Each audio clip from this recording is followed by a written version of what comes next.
এই তো বিকেলবেলা মা ছেলে যাচ্ছি ছেলের প্রয়োজনীয় কিছু জিনিস কেনার জন্য।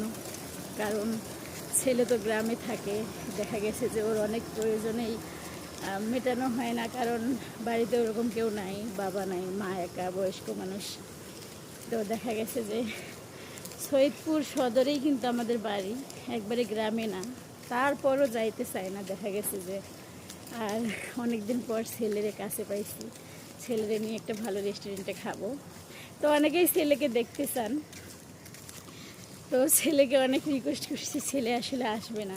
সোশ্যাল মিডিয়াতে আমার ফ্যামিলির কেউই আসতে চায় না। বলছিলাম যে আজকে আসো মা ছেলে একটা ভিডিও করি, কিন্তু সে অনেক লজ্জা পায়। সে ক্যামেরাম্যান, ভিডিও করতেছে। সবাই ছেলের জন্য দোয়া করবেন। আমার ছেলে কিন্তু অনেক ভালো, ভদ্র, আসলেই ভালো। এটা আমার এলাকার লোকজনই বলবে, এখানে আমার বলার কিছু নেই। খুব সহজ সরল মানুষ।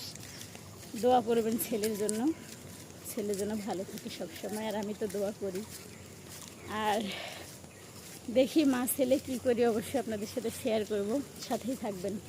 আল্লাহ হাফেজ সবাইকে।